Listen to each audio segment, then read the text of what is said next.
Hola, hola, ¿cómo están? Bienvenidos a otro episodio de Solo Quiero Leer, un podcast por lectoras, para lectores. El día de hoy vamos a estar haciendo un especial para conmemorar el 8M, porque este episodio va a salir el jueves 5. Entonces vamos a estar platicando sobre un poquito de contexto del movimiento.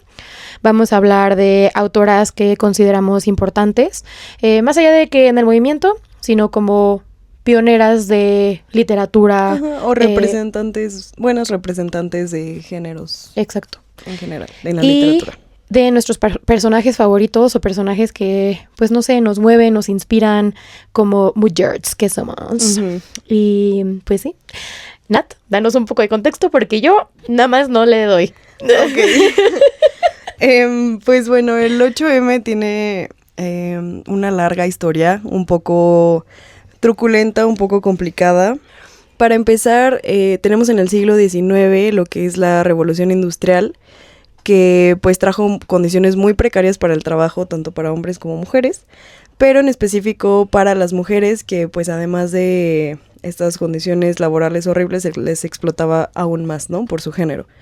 Entonces, pues comienzan a haber muchas huelgas de mujeres obreras exigiendo derechos, exigiendo cambios en el salario, en el tratamiento que se les daba en su trabajo. Sí, como las condiciones laborales, ¿no? Ajá. Y pues luego, por ejemplo, en 1911 sucede un incendio en una fábrica de Nueva York que se llama Triangle Factory. Pasa un incendio y mueren más de 140 mujeres, y a partir de ahí pues como que las huelgas se vuelven aún más poderosas, más constantes, y es sobre todo en Rusia, en esta otra parte del mundo, en donde se da más estos sindicatos de mujeres que están buscando mejores condiciones y estos espacios como para poder hablar sobre sus experiencias, sobre los tratos que quieren, sobre sus derechos. Y entonces ya a partir de Rusia es que este movimiento va creciendo cada vez más. También a partir de la Primera Guerra Mundial hay aún más huelgas como protestas hacia la guerra. Y finalmente pues en Rusia, para separar como las protestas feministas de como las protestas que tenía en ese momento el gobierno soviético, pues las feministas deciden hacer un día específico para conmemorar a la mujer, que es importante decir que este día se conmemora, no se celebra, no es Feliz Día de la Mujer, es un día para conmemorar luchas, esfuerzos y muchísimos cambios y valores que trajeron estas mujeres antes de nosotras. No es como para decir, el día en que la mujer debe celebrar su feminidad. Pero eso se hace todos los días. Ajá, exacto, o sea, como que no feliciten por el Día de la Mujer, eso no se hace. Y pues ya en 1994 oficialmente se reconoce este día, ya por las Naciones Unidas y por diversos países, como un día de lucha, de cambio, de reflexión y pues sobre todo para recordar a estas mujeres que estuvieron antes. Me parece muy bien, muchas gracias, muy informativo. Sí, espero que se haya entendido. Hasta aquí mi reporte.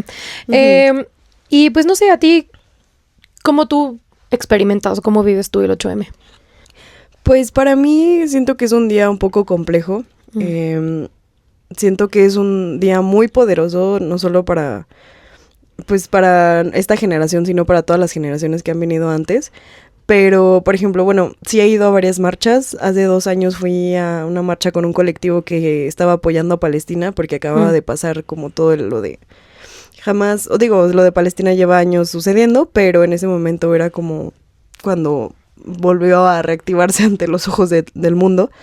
Y me gustó mucho ir, pero creo que también es un espacio que puede llegar a ser muy frustrante porque a mí me pasó que el año pasado ya no salí a marchar porque decía, es que no me está, o sea, no siento que esté logrando algo, ¿no? Yeah. Y no es por demeritar la lucha de nadie, porque creo que estas marchas son muy importantes y ayudan muchísimo en la lucha por nuestros derechos, por nuestro reconocimiento y por todo, pero sí creo que puede llegar a ser un poco fatigante, un poco cansado estar yendo y luchando y gritando y exigiendo, porque vas y entonces ves miles de mujeres buscando a sus hijas, a sus madres, a sus hermanas, a sus amigas. Sí, toda la injusticia y que siguen habiendo mucha impunidad, ¿no? Ajá, exacto.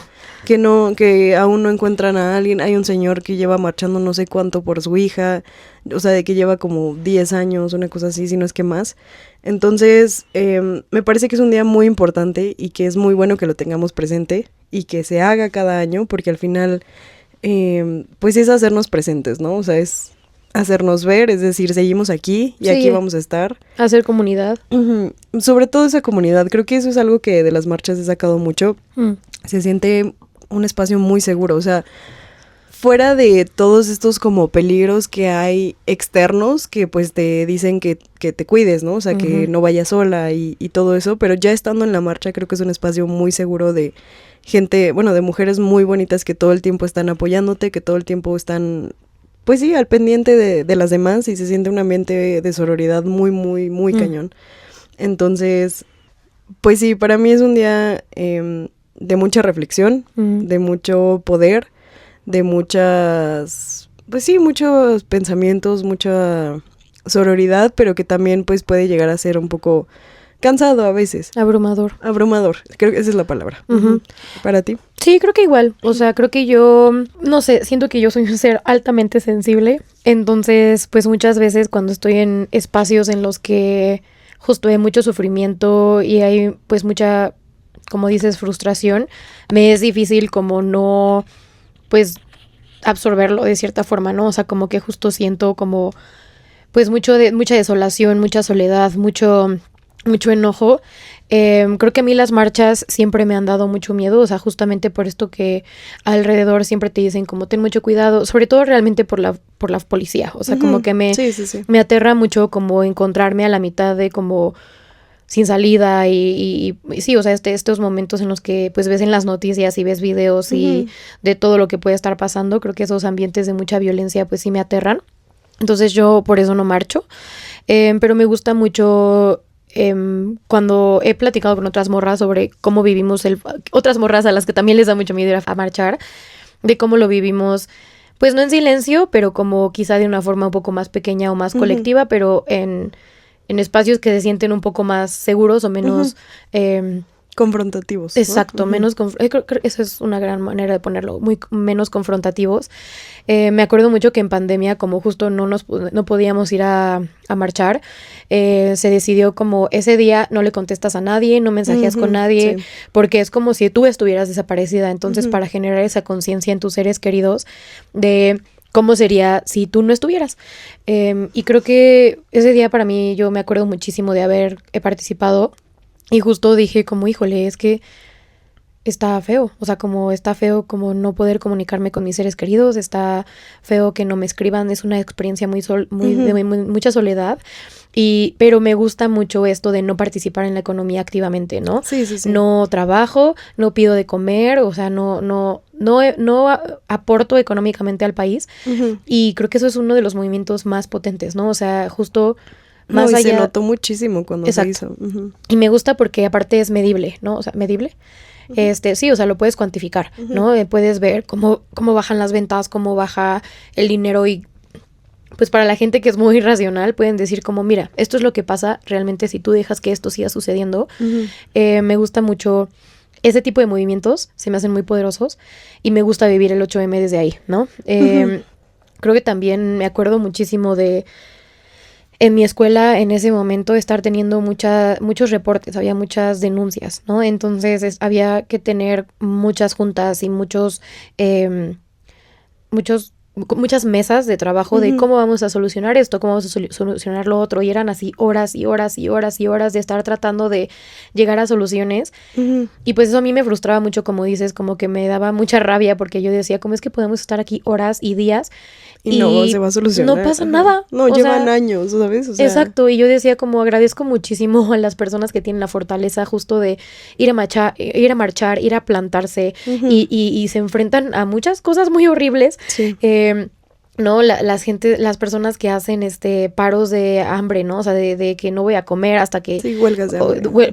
Huelgas de hambre o que hacen como otro tipo de huelgas. Me parece que yo agradezco muchísimo, muchísimo, porque pues al final de cuentas me representan. Y a veces sí me da mucha culpa de que yo no pueda formar parte de ese tipo de espacios, ¿no? Entonces, pues sí, o sea, yo agradezco mucho. Y pues a final de cuentas yo sé que muchas veces se siente frustrante estar en este tipo de mesas y este tipo de lugares, espacios de conversación, pero pues siento que sí son importantes, o sea, como que siento que a final de cuentas son importantes. Digo, también, por ejemplo, cuando se van atrás las leyes como Roe versus, ¿cómo se llama esta? En el que los derechos del aborto y como todas estas cosas, pues justo digo como, entonces, ¿para qué estamos haciendo esto? Pero pues, ¿no? Cada quien desde su lado siento que participa activamente en algún otro colectivo, en alguna otra actividad, en alguna otra cosa, pues yo me aferro un poco a la fe de que se puede hacer algo eventualmente. Algo cambie, sí. Exacto. Sí, o sea, creo que es importante no minimizar justo a las mujeres que no quieren salir a marchar.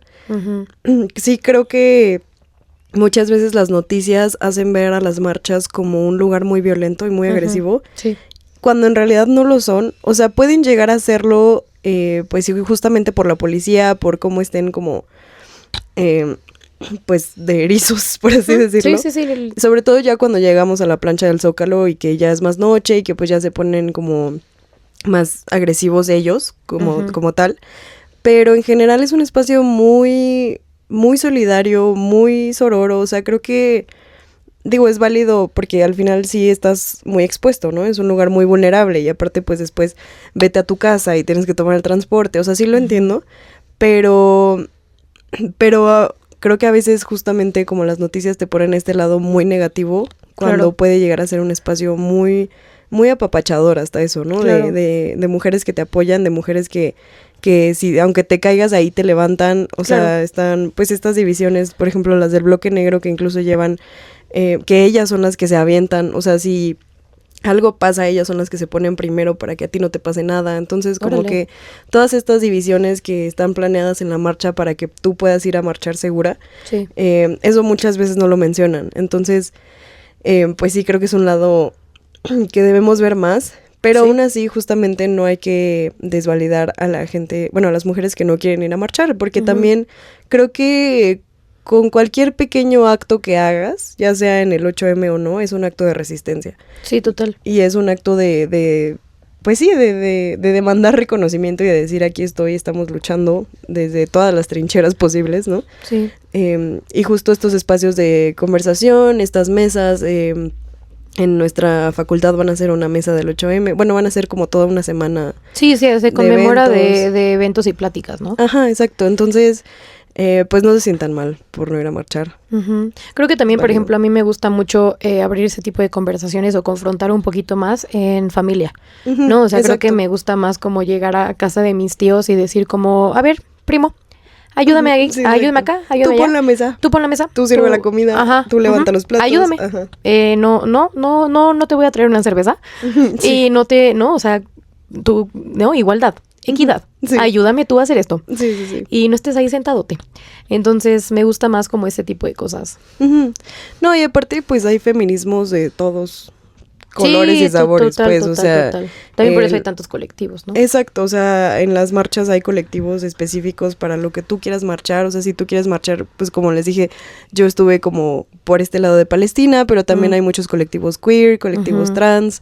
Entonces, pues hay inclusión para todas. Creo que eso no hay que dejarlo de lado y pues justo tener estos espacios para todo tipo de mujeres, porque al final todas somos distintas. Sí, un universo. Y para eso está el feminismo interseccional, ¿no? Entonces, pues sí. Maravilloso. Bueno, después de esta plática que se puso pues como... No sé, pero bueno, queremos mencionar, regresando a la literatura, algunas autoras que nos gustan mucho, latinoamericanas y no latinoamericanas, por lo que representan para nosotras o algo. Entonces, ¿con quién quieres empezar? Pues yo ya van varias veces que menciono a Mariana Enríquez, pero es que, a ver, yo ya he mencionado antes, a mí me encanta el terror, yo soy muy fan del terror. me la paso leyendo terror y creo que el terror escrito por mujeres es todo un arte, porque es una perspectiva completamente distinta, es un terror mucho más cotidiano, mucho más familiar, mucho más hogareño, o sea, todo lo que sucede dentro del hogar y que las mujeres reviven. Entonces Mariana Enríquez toma muchos elementos sociales para crear sus cuentos de terror y que son una cosa impresionante, o sea, hay algunos que son más largos, o sea, porque llegan a ser como de 30 a 40 páginas algunos, pero todos tienen como este efecto tan, no sé, como devastador, como muy, muy impactante, porque digo, a veces sí es sobrenatural, pero a veces también lo hace como de situaciones sociales, y no sé, me encanta su trabajo, y su novela Nuestra parte de noche, que también es como en parte una crítica a la dictadura que hubo en Argentina, pero le mete como esto de un culto, y no sé, me amo esa autora, la verdad. Me encanta. Mi primera autora va a ser Elena Garro.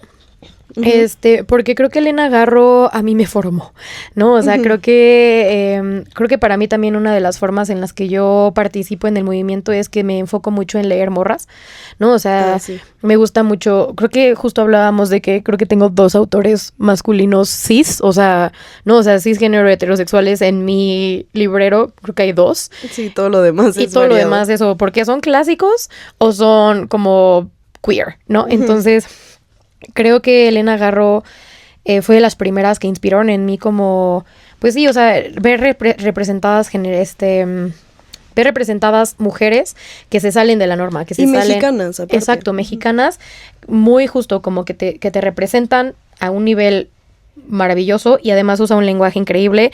Y que a pesar de que estuvo casada con una persona a la que yo digo como, ¿por qué te casaste con él? Como que dijo también, digo, bueno, está bien, no te juzgo, amigua. Me gusta. Pues la década, la época también era distinta. Exacto. Aparte me encanta que escribió teatro. O sea, yo la conocí por su teatro antes de su narrativa. Entonces, pues sí, me encantan los personajes que escribe. Y pues ya. Sí, en la carrera de hecho leímos Un hogar sólido y padrísima, está padrísima. Yo no soy tanto de teatro, pero tuvimos un semestre de teatro y justamente esa obra me gustó mucho, como que, o sea, es cortita, sí, pero resuena muy cañón. Muy cañón, y además en esa creo que se ve un poquito más otros aspectos de su escritura, pero cuando yo veo más a sus mujeres pienso mucho en La señora en su balcón, porque justamente es de generaciones, ¿no? O sea, son generaciones de mujeres, porque vemos a una niña crecer y como que pelearse con sus maestros, pelearse con el matrimonio, pelearse con los estándares, pelearse con, ¿no? Y ser un alma libre. Ahora que lo pienso, quizá ella escribió Manic Pixies, pero mexicanas. Puede ser, no, pero, ajá. Pero o sea, se vale porque es mujer. Exacto. Pero lo hizo bien, ¿no? Y entonces, y la vemos a una señora grande viendo toda su vida, ¿no? Entonces, sí, esa obra me marcó mucho y me movió mucho y creo que es increíble lo que ella hizo con su trabajo. Sí, y súper disruptivo a comparación de, pues, Octavio Paz, ¿no? Sí. Es que justo creo que dijiste, se casó con un señor, pero no mencionamos el nombre. No quería decir su nombre porque a quién le importa. No, pero o sea, creo que sí es importante para contrastarlo como con la figura que es Octavio Paz en la literatura mexicana. Sí, claro. Y que Elena Garro siempre fue un poco como su sombra y creo que últimamente también lo que han hecho mucho las morras literarias ha sido como traerla, de que miren, esta es su obra. Incluso creo que Octavio Paz le pedía que ya no escribiera porque era muy buena, ¿sabes? Y yo siento que mucho del trabajo de Octavio está como inspirado, editado por Elena. Ajá, sí, exacto. O sea, como que Elena le decía, no papi, no. Esto no, aquí quita no. esto. Ajá. Sí, pero justo creo que eso, ¿no? Como que muchas veces Elena Garro es como, ¿quién es Elena Garro? La esposa de Octavio Paz. Y pero hay que cambiarlo. Como, no, Octavio Paz era el esposo de Elena Garro. Ajá. Entonces, sí. ¿Quién más? Pues sí, ella es muy buena, la verdad, sí. Muy buena. Lo reconozco.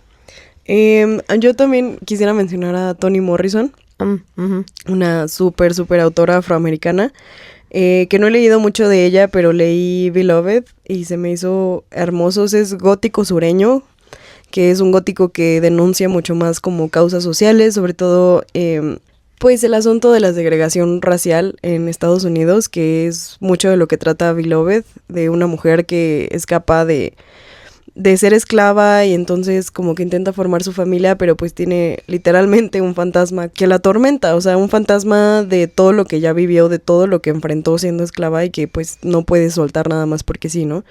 Es una súper autora, buenísima, es del siglo XX, o sea, es como de los 50 para acá, es que no me acuerdo bien. Ok.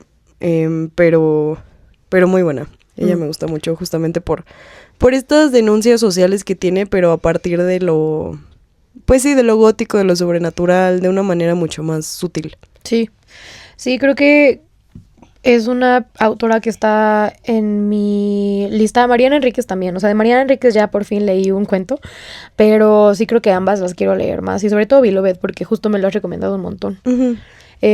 Otra autora que yo quería mencionar es a Virginia Woolf, porque últimamente he estado muy clavada con ella. Cuando vimos Gótico, vi que fue una gran ensayista, o sea, Uh-huh. no sé, Virginia Woolf como que me hace sentir como que es una de nosotras. Como que siento que justo tenía un interés por la literatura y entonces dijo como, ok, necesito hablar de este interés, pero no puedo hablar con nadie porque todos a mi alrededor son vatos y nadie le importa lo que tengo que decir, entonces voy a escribirlo. Uh-huh. Y eso se me hace súper poderoso y súper necesario. Uh-huh. Y ahora tenemos un montón de ensayos de ella que cada que leo uno digo como, no inventes esta morra cómo escribía, o sea, realmente, bueno, nosotros leímos The Waves, para el club de lectura, y las olas de verdad es así como, ¿qué? ¿Qué estoy leyendo? Es súper surreal. Luego tiene ensayos sobre el trabajo de Henry James, de lo gótico. Tiene trabajos hablando de Jane Austen, de las Bronte. O sea, como que justo por eso siento que sería increíble tenerla como invitada en el podcast, porque siento que estaríamos aquí como absorbiendo todo su conocimiento. Sí. Sería padrísimo. Uh-huh. Creo que es de esas preguntas que se dicen como, si pudieras ir atrás en el tiempo y hablar con una persona, ¿quién sería? Y yo sería Virginia Woolf. Y siento que justo como que entre Virginia Woolf y las Bronte como que rompieron paradigmas y como que se negaron como a que les dijeran que no podían, ¿no? Uh-huh. O sea, que a pesar de que tenían que en el tiempo tener un seudónimo para publicarse o escribir, que ellas dijeron como, pues así lo hago, pero escribo, ¿no? O sea, prefiero que mi trabajo esté afuera a que no pueda solo porque lleve mi nombre. Uh-huh. Y no sé, eso se me hizo muy poderoso. Sí, no, es que toda esta generación de mujeres, digo, Virginia Woolf ya es siglo XX, ¿no? Creo que sí. Pero a partir de lo que es siglo XIX, XX, vino una ola de mujeres tan talentosas, sí, tan real, disruptivas, tan, no sé... Maravillosas, literal. Sí. Creativas, innovadoras, visionarias, ahead of their time, como se dice, que sabían dónde íbamos a estar y escribieron para nosotros, exacto, adelantadas a su tiempo. Y justamente sobre esa línea yo quería mencionar a Mary Shelley. Obvio. Que justamente pues ya he recomendado Frankenstein, creo que en el episodio de Cumbres Borrascosas. Pero esta mujer, pues es una cosa impresionante el hecho de que, o sea, bueno, ella tenía 18 años cuando escribió Frankenstein. Pero la historia es que estaba ella, Lord Byron y su esposo, Percy Shelley, según yo estaban en una cabaña.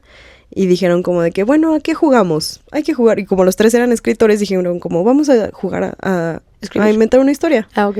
Y fue en esa noche en la que ella como concebió la idea de Frankenstein y la escribió. Y a partir de ahí, pues ya después fue publicada y todo, pero pues a sus 18 años, o sea, 18 años y escribes eso. Antes de la tecnología. Y que esta novela es todo, o sea, es ciencia ficción, es gótico, es del romanticismo, o sea, como que tiene muchísimos elementos, pero sobre todo como esta crítica al hombre, a la monstruosidad, a querer jugar a ser Dios. Tiene matices de muchísimas cosas y una empatía maravillosa al escribir a la criatura que creo que es lo que, como este toque de que escribió una mujer. O sea, siento que si Frankenstein hubiera sido escrito por un hombre, la criatura sería solo una bestia, así a lo loco, y el doctor sería el bueno, ¿no? Bueno, sí, el doctor Frankenstein. Pero como que ella, al subvertir esos roles, pues cambia por completo una narrativa que ya teníamos desde antes, ¿no? Entonces, yo creo que Frankenstein tiene un lugar muy merecido en la literatura clásica por lo cañona, por lo maravillosa que es. Sí. Sí, o sea, como que siento que cuando te escucho hablar de esto, como que pienso en el por qué me gusta la literatura de morras, la neta, ¿no? O sea, como que pienso en el único autor moderno que tengo en mi librero, que es Brandon Sanderson, porque me gusta cuando necesito como, así como literatura, alta fantasía, súper de conceptual, clavada de que me va a tomar años terminarlo y así, de repente me dan las ganas de hacer eso. Pero sí digo, como yo no sé si encuentro esta sensibilidad, ¿no?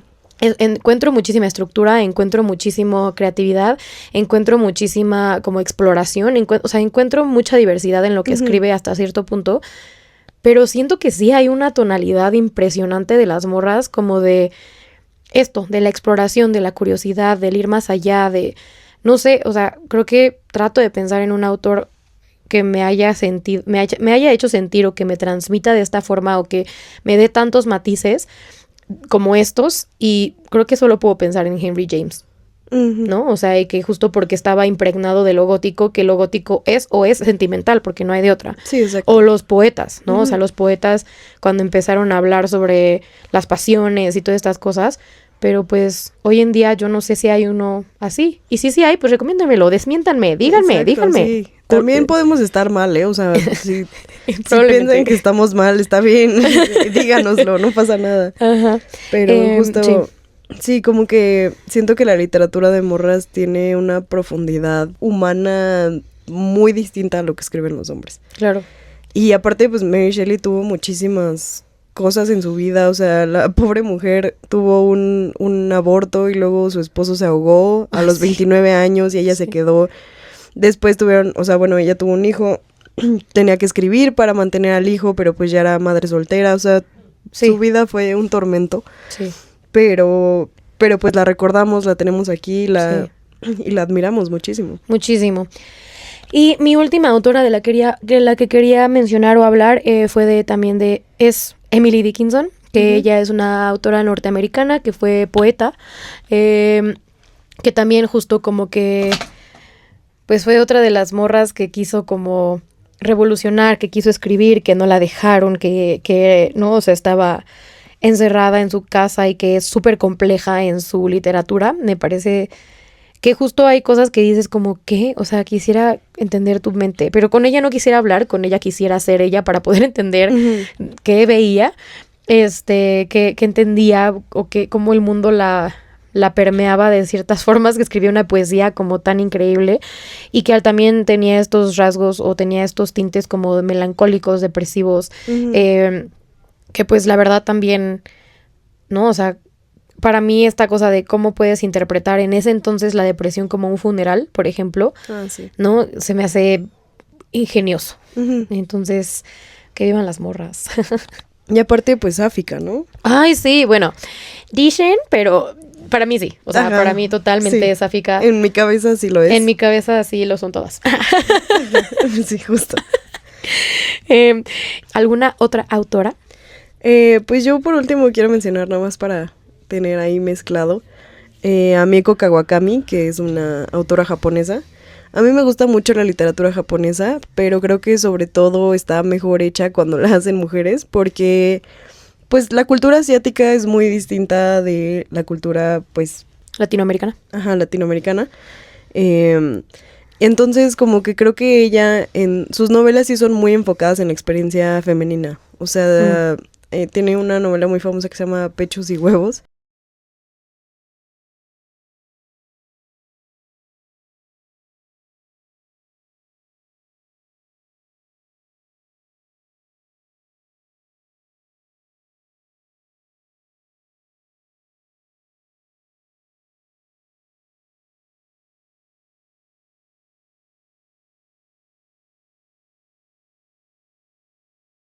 Y sí, ella me gusta mucho. Tiene también otro que se llama Heaven, que igual habla como sobre el bullying.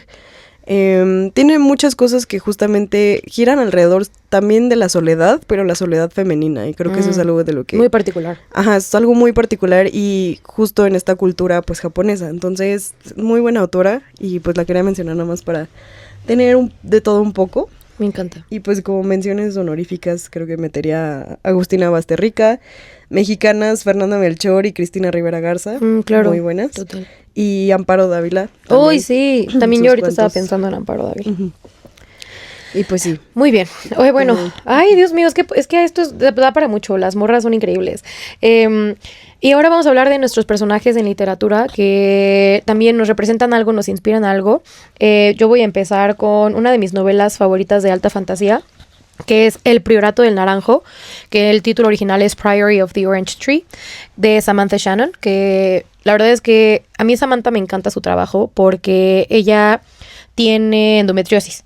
Entonces, pues ahora que ha habido muchísimo más investigación y muchísimo más descubrimientos médicos sobre todo este proceso que sucede en el útero, ¿no? Que el útero es como otro cerebro, otro corazón, pero pues obviamente no se ha estudiado tanto porque justo es de la mujer, entonces eso no importa, ¿no? Produce bebés y ya. De hecho, como dato curioso, hay más estudios científicos sobre la calvicie en los hombres que sobre la endometriosis. No puedo creerlo.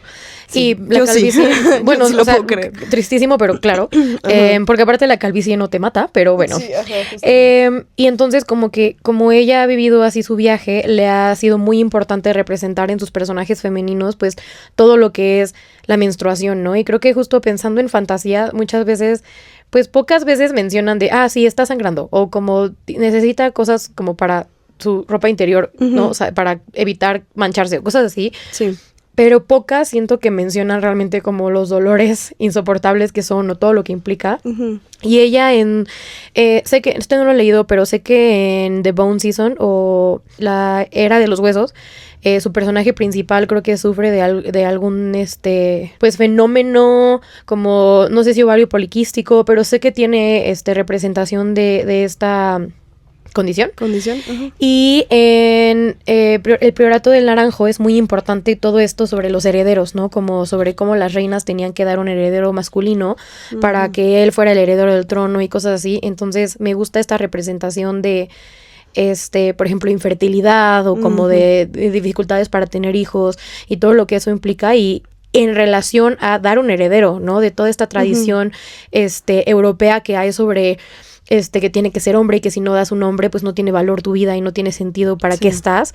Y pues desde ahí toma esta rebelión y tratar de cambiar el sistema desde su poder, utilizar su poder para deshacerse de estas tradiciones, ¿no? Porque aparte no son reinos, o sea, no tienen un rey, pero tienen una reina, o sea, son un reino de puras reinas, pero que están ahí para producir a la siguiente reina y a la siguiente reina. Entonces, como que tiene este doble significado y además también es lésbico. Entonces, es como, pues, ella no puede tener una pareja mujer porque tiene que tener un bebé. Sí. Y entonces, pues, no pueden, o sea, y obviamente, pues, no hay inseminación artificial en esa época, pero como que justo explora pues, ¿cómo puedo enamorarme de una mujer si mi único propósito es tener un hijo, ¿no? Entonces yo me tengo que casar con un vato. O sea, como cosas así que me parecen muy importantes de representar en literatura. Entonces me gusta mucho ese trabajo. No, sí, está muy original, está muy, pues justo como muy distinto a cómo se han escrito personajes femeninos, siento. La verdad, sí. La voy a leer. Ya lo voy a leer. Sí. Porque me lo han recomendado mucho y no lo he leído. Pero y yo tengo como 2 copias. Pero tiene como 800 páginas, ¿no? Como 1000. Sí, son 800. Híjole. Bueno. Y su precuela también son como 800. Y tiene otra precuela y va a tener secuela. Entonces, apúrate. Me mentalizaré. Exacto. Y algún día lo leeré. Eso, muy bien. Pues para mí siento que también Rin, de La Guerra de la Amapola, de Rebecca Kuang. Tampoco lo he leído. Ay, pues ya, este es mi año de Rebecca Kuang, lo prometo. Por favor. ¿No has leído ninguno de nada. ella? Los tengo, o sea, bueno, los tengo todos. Casi todos. Tengo casi todos y no he leído ninguno. Ya, se acabó. Muy mal. Pero justamente, bueno, yo hablo de Rebecca Kuang todos los capítulos. Pero Rin me parece un personaje muy, no sé, muy, muy fuerte, sobre todo porque tiene muchos matices. Es como antiheroína, por así decirlo, porque conforme vas avanzando, es una trilogía que justamente se llama La Guerra de la Amapola, y en esta trilogía pues vas avanzando, pero ella se va volviendo como una cosa, o sea, como es un personaje lleno de mucho odio y como de muchas emociones muy frustradas, muy fuertes, muy difíciles, se va reflejando como a través de su propia magia, ¿no? Entonces, por ejemplo, en el primer libro, uno de los primeros capítulos es ella siendo aceptada en una academia militar súper prestigiosa y nunca le había bajado y le baja estando ahí. Oh. Y entonces creo que va con una enfermera de ahí de la academia y se toma un té básicamente como para... ¿Dejar de menstruar? Ajá. Órale. Pero, o sea, se destruye el útero solo para poder estar como al nivel de los demás, porque la academia es casi de puros hombres. Sí. Entonces, como el hecho de que la hayan aceptado ya es una presión tan cañona, ella dice, no hay manera en la que yo pueda como seguir así, o sea, y de que estar sangrando cada mes, y entonces se tiene que destrozar el útero, ¿no? Y pues ahí también ya pierde como este lado en el que pues podría tener hijos eventualmente. Es una cosa muy fuerte, pero creo que justamente por eso ella se me hace un personaje muy interesante, porque es esta exploración de la feminidad desde un lado muy agresivo y muy violento. Claro. Y justamente como de qué pasa cuando la llevas a las últimas condiciones, ¿sabes? Sí, o sea, sí, últimas consecuencias. Consecuencias, perdón. Sí. Y yo, pues sí. Sí, a las últimas consecuencias, o sea, como qué necesita ella para poder moverse en un ambiente tan hostil como lo es tanto la academia como la guerra después a la que se tiene que enfrentar. Sí. Entonces, pues, Reina a mí se me hace muy, muy fuerte, muy analizable, sobre todo, me gustaría mucho analizar su personaje.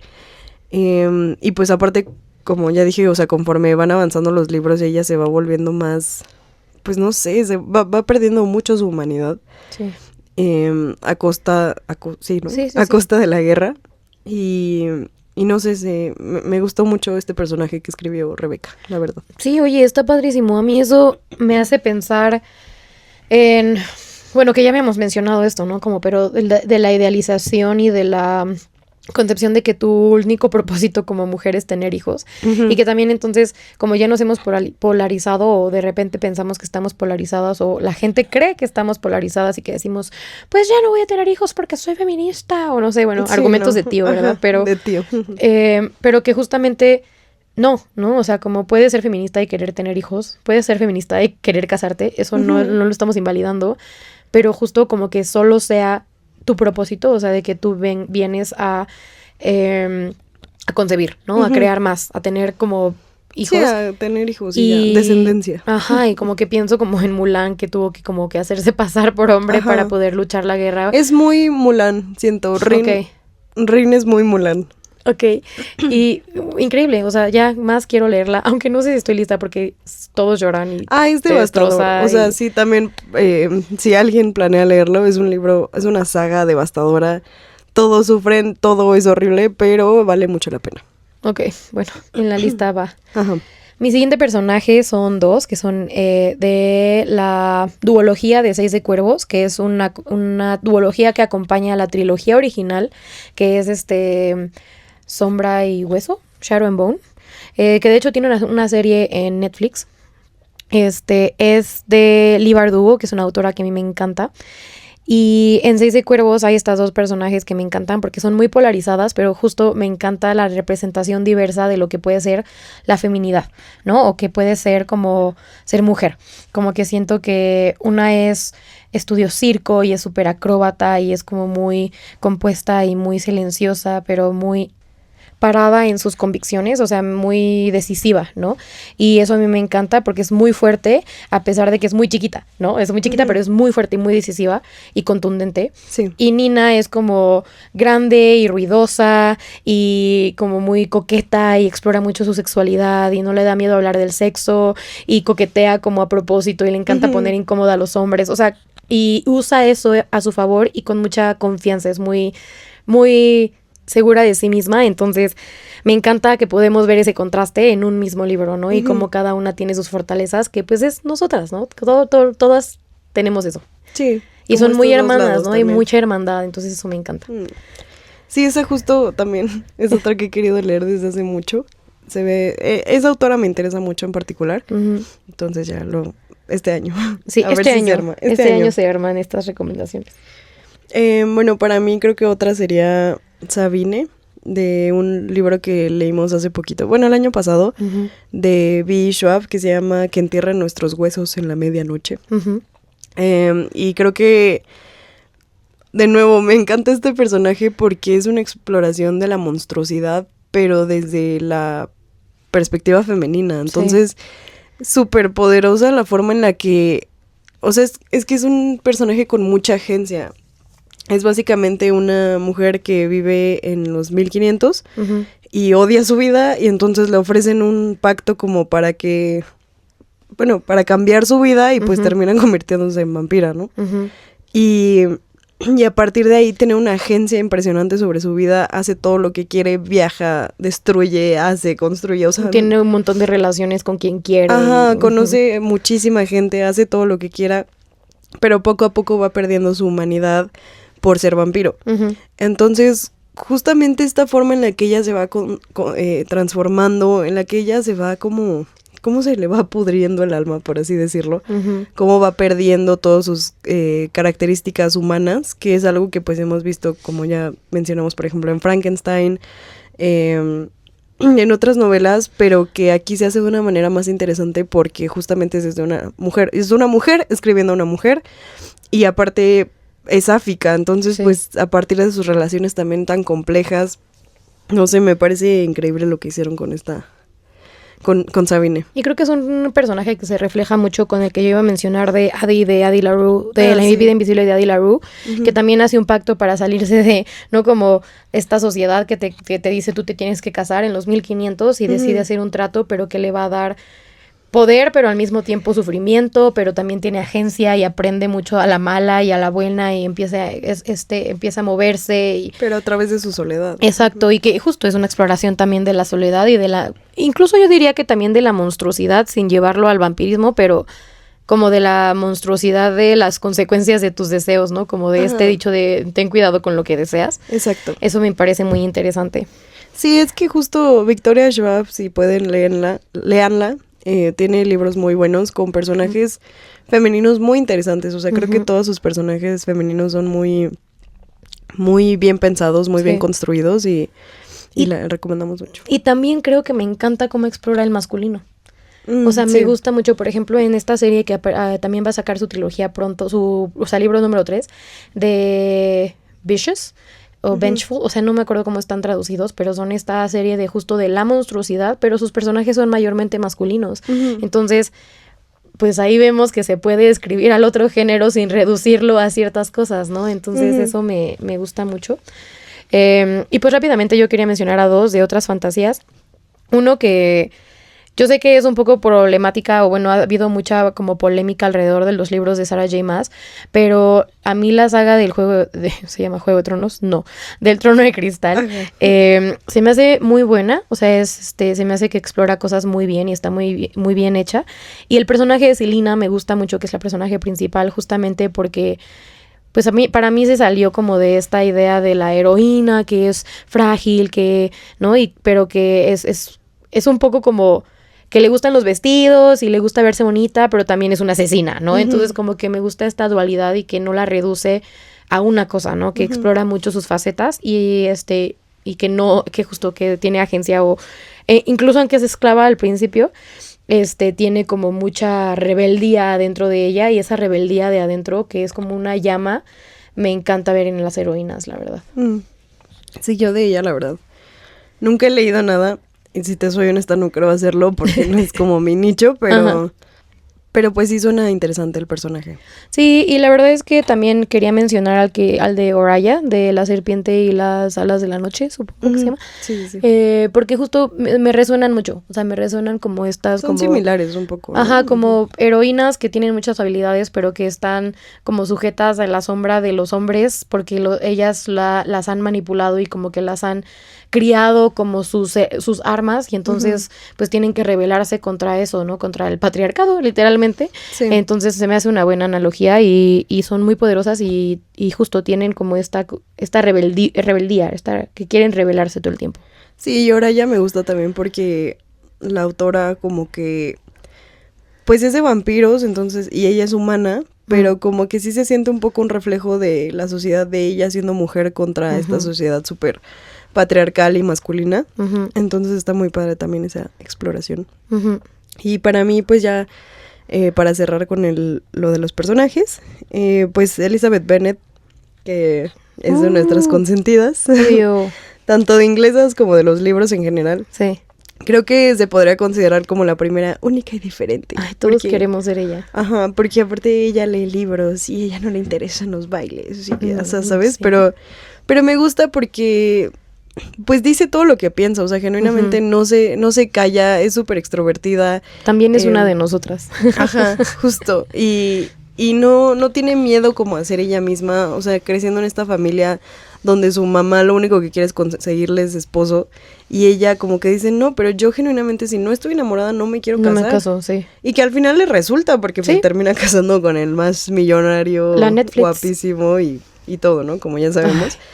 Pero se me hace, no sé, se me hace un personaje muy bonito, muy divertido. Creo que es una muy buena representación del humor que tiene Jane Austen también, como de las vibras que tiene. Sí, sí, sí. Como que Elizabeth es muy, no sé, es un amor, como que yo sé que sería mi mejor amiga si o sea, también si pudiera hablar con un personaje ficticio, hablaría con ella, como que me encantaría poder platicar, ¿no? Sí. Es que está haciendo cara, ¿no, Sof? No, es que estaba pensando en como la autora con la que me gustaría hablar sería Virginia Woolf, pero justo no había pensado en un personaje literario con el que quisiera hablar.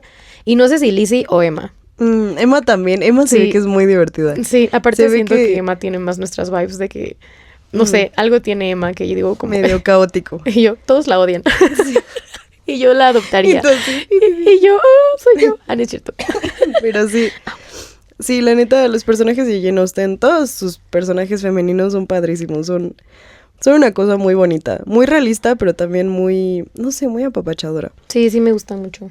Y pues también Katniss Everdeen de los Juegos del Hambre. Ay, sí. Esta mujer, de verdad, buenísima. No buenísima. Bueno, cada quien. Bueno, o sea, no me refiero a eso, me refiero a que es un muy buen personaje. Ajá. Y aparte yo de chiquita me obsesioné con las películas, fui a la premiere de En Llamas, mi papá me compró un arco y ahí estaba en el jardín de mi casa de que con el arco así tirando, quedó hecho mierda como el donde tenían que caer las flechas. Porque me la pasaba, porque aparte fue al mismo tiempo en el que salió Valiente, entonces ya yo era Mérida y yo era Katniss, entonces... ¿Salieron al mismo tiempo? Sí, son como del mismo año, según yo. Mira, mold, pero ok. Y padrísimo, o sea, a mí Katniss se me hace una figura tan fuerte y tan, pues, revolucionaria, literalmente, que es como la función que cumple, pero... No sé, como que lo que hace Suzanne Collins con toda esta trilogía y al haber escogido a Katniss como su personaje, no sé, es que no puedo explicarlo. Sí, o sea, creo que es muy... A mí me gusta mucho analizar esto como...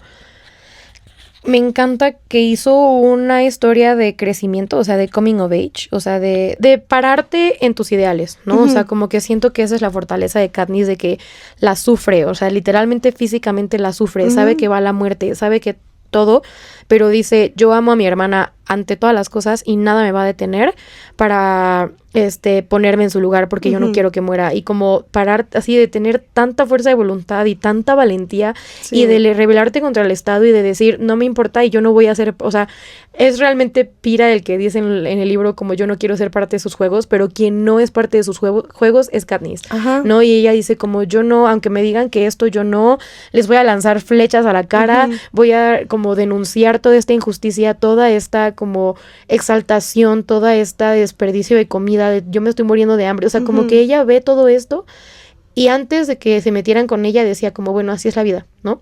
Yo pues voy a ver cómo le hago para sobrevivir aquí. Pero cuando le tocó... Pero cuando me toca yo tengo los huevos o los ovarios de decir, no, con la niña no. Sí, exacto. Con mi hermana con mi hermana Nelpas. Entonces, a mí eso es realmente como el viaje del héroe. Que el viaje del héroe en la literatura haya estado tan gobernado por Odiseo, Perseo, ¿no? Eneas, y otros Zeus, como y otros en Hércules. por eso pensé en eso. Ay, Dios mío, se metió Hércules a mi cerebro. Pero, bueno, Odiseo o Eneas, o, ¿sabes? Como la Ilíada. O sea, como que todos estos clásicos héroes masculinos, hombres. Beowulf también. Beowulf, o sea, todo es hombres. Sí. Y como que yo sí siento que Katniss, bueno, obviamente seguro hubo más antes, ¿no? O sea, no estoy diciendo que Katniss fue la primera el viaje de la heroína, pero para mí sí fue así como de, órale, quiero ser ella. Y más porque por justo el impacto que tuvo con todos los adolescentes en el momento en el que salió, creo que sí era muy importante tener una heroína femenina, porque justamente creo que ya había otras, pero siempre estaban sujetas a un hombre. Y creo que lo interesante de aquí es que, digo, si bien tiene pues intereses románticos y todo, el punto no es ese, o sea, el punto es la revolución, el punto es cómo lleva ella igual a las últimas consecuencias todos sus actos, porque se queda firme en sus ideales, porque dice, esta soy yo y yo voy a defender esto, y con mi hermana no se meten y ya estoy en esta revolución y ya soy este símbolo, entonces aquí me voy a quedar, ¿no? Y sobre todo eso, el símbolo de esperanza, ¿no? O sea, como que siento que también de ahí uno se agarra a veces como, justo lo que decíamos en las marchas, que yo digo como de, no sé, llévenla, o sea, como gracias por pelear por mí, porque yo no puedo, y que inspira a otros movimientos y que inspira a otros distritos a que se rebelen, y pues también en el clima político del día de hoy, es creo sigue que siendo muy relevante. Exacto, y creo que es incluso más relevante, ¿no? Entonces, me parece muy poderoso. Y lo que decías de los intereses románticos, me parece chistoso porque justamente ella es la que dice como, pues, me gustas tú, pero también me gustas tú, pero no estoy segura. O sea, realmente nunca me he detenido a pensar si la gente me gusta. Y porque, pues, estoy en modo de supervivencia. Exacto, o sea, es así de que... Supervivencia, media hora después. O sea, Gale es así de que tienes que escoger a uno de los dos. Ajá, y ella bitch, están matando a todo mi distrito, mi prioridad no eres tú, bebé. Están oprimiendo a todos, o sea, ¿de qué me estás hablando? ¿Por qué quieres ahorita que, ay no, un hombre tan estúpido y tibio ese personaje? Aquí no somos Team Gale. No, nadie, creo que nadie. Yo conozco gente que sí, pero bueno. Pues están mal. No, respeto su opinión equivocada. Pero pues sí, Katniss... Pero sí, o sea, y que justo como que no... Ella no se deja de reducir a su amor. O sea, que justo en los juegos lo que quieren hacer... Bueno, esto ya se está convirtiendo en un episodio de discutir Juegos del Hambre, quizá para otro momento, pero justo como que quieren que ella se reduzca a el amor y los amantes que no pueden estar juntos y todas estas cosas. Y ella dice, no. De hecho, no. De hecho, voy a hacer otra cosa y no me pueden detener. No, y en el género distópico sí fue una cosa impresionante. O sea, pues dio paso a muchísimas más sagas que jamás van a ser los Juegos del Hambre. O sea, que pues, ok, divertidas, pero los Juegos del Hambre fue una cosa muy impresionante. Sí. Y Katniss a mí me crió. O sea, yo sí era parte de mi personalidad completamente. Sí, me hacía mi trencita. Justo. Entonces, pues eso fue las recomendaciones de autoras. Bueno, no recomendaciones, ¿verdad? Pero pues un poco sí. Ajá, exacto. O sea, sí, obviamente las recomendamos, pero es más como nuestro gusto, nuestras... Que nos han representado, que nos han formado, que nos inspiran como morras. Exacto. Y así. Y entonces, ahora sí, las recomendaciones de la semana. ¿Qué vas a recomendar esta semana, Nat? Pues, para empezar, voy a recomendar una película que se llama ¿Estás ahí, Dios? Soy yo, Margaret. Me representa. Título muy, muy largo. Pero es una película muy bonita porque es una niña como de 12 años en los 80s, que según yo, su papá es judío y su mamá era católica o cristiana. Y entonces ella, para empezar, tiene como muchas dudas sobre la religión, porque es como de que es que entonces hacia dónde me inclino, y su abuela como que intenta adoctrinarla y así. Pero ella intenta toda la película como hablar con un Dios, ¿no? Como decir hacia dónde me voy, cuál es mi camino, ¿no? Y fuera de la religión, creo que también es una exploración muy bonita hacia la feminidad y sobre todo como este paso que tenemos nosotras en la adolescencia, porque también es ella con sus amigas como así de que es que ¿cuándo me va a bajar? Y entonces unas como que fingen que les bajan y otras como que entran en crisis y ella como que ya quiere que le baje, que a mí era sí algo que me pasó, o sea, ya me estoy poniendo muy personal, pero sí me pasó mucho como que en la primaria yo decía, ya quiero que me baje, o sea, sí. Y digo, al final ya después te arrepientes 200 años de haber deseado que te bajaran, ¿no? Pero... Ay, y luego como que, ay, no, perdón, pero es que también luego lo romantizan y es como así de, ay, el rito de... Ya eres mujer. Ya eres mujer. Ay, qué horror. Pero pues sí, es una película muy bonita, muy divertida. La relación de ella con su mamá, aparte es con Rachel McAdams también, que es un amor de persona. Y todo como esta exploración de la infancia, del paso de la infancia a la adolescencia y de la feminidad, muy bonita y la recomiendo mucho. Wow, me encantó. ¿Esas son todas tus recomendaciones o vas a dar más? No, hay más. Tengo 2 más. Ah, ok, perfecto. Entonces, mi primera recomendación va a ser, yo tengo 3 el día de hoy y van a ser variadas. Entonces, la primera va a ser de música y voy a recomendar a Chappell Roan. ¡Qué emoción! Por fin. Sí, porque Icon. Y la verdad es que a mí, fuera de su música, que obviamente es increíble, lo que me gusta mucho es todo lo que está haciendo por otras actrices y por otras, incluso en general, personas que pues producen cosas en los medios. En la industria de la música también. ¿No? De la música y en general, o sea, como que desde que empezó a decirles como, oye, no me hables así, no me hables así, no tienes que gritarme, no tienes que ser, no me tienes que faltar al respeto, sino que solamente puedes, o sea, hacerme una pregunta. Y no te acerques a mí, gracias. Y hoy no voy a contestar eso. O sea, como que el que esté, hablando de estas formas y poniendo límites, me parece increíble. Sí, buenísima. ¿Qué recomiendas de Rise and Fall of a Midwest Princess? Lo que sea, literalmente lo que sea. Toda la música de Chappell Roan. Sí, escúchenla. Y vean sus entrevistas y vean sus momentos de y sus outfits y su maquillaje y todo. Es icónica. Sí, el performance que hizo el año pasado, yo así. Sí, es impresionante. Increíble. La amo. Icónica, una diosa. Yo de libros quiero recomendar Nuestras esposas bajo el mar, de Julia Armfield. Que es un libro sáfico, pero está muy padre porque no es de terror como tal, pero básicamente la historia es de una mujer que su esposa se va a una expedición en submarino al fondo del mar a pues investigar algo, pero cuando regresa ya no es la misma y entonces te cuentan lo que pasó cuando ella estaba en el submarino y lo que está sucediendo después ya en casa de esta mujer y con su esposa que como que está teniendo una transformación muy rara. Y está padrísimo, o sea, ese libro me gustó mucho, se me hizo muy original, se me hizo muy, muy mágico, se siente muy onírico. Y pues del libro esa es mi recomendación. Me encantó.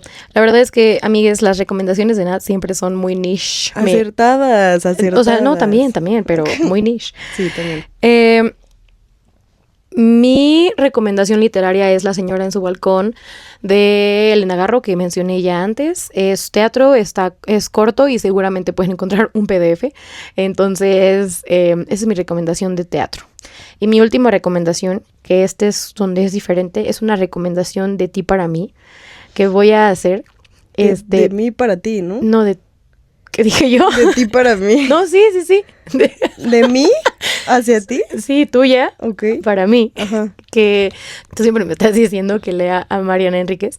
Entonces, mi propósito de este mes por el 8M va a ser leer una colección completa de cuentos de Mariana Enríquez. Creo que el que tengo es Los peligros de fumar en la cama. Ese es de los mejores. Creo que ese es el que tengo. Entonces, esa es mi recomendación, así que léanlo conmigo y ya. Muy bien, sí, yo sí recomiendo Los peligros de fumar en la cama, esa me parece que es de sus mejores antologías de cuentos, entonces léanlo con Ana Sof. Y ya por último y rápidamente yo recomiendo La sociedad secreta de brujas rebeldes de Sangu Mandana, que es un libro precioso, es como esta fantasía muy acogedora.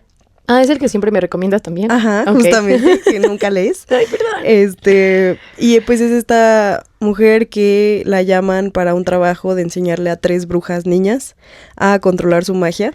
Hay muchas cosas en medio, hay un romancillo por ahí también, pero es un libro súper acogedor y muy bonito y todos los personajes femeninos son preciosos y es mucho de sororidad, es mucho de familia encontrada, es mucho de...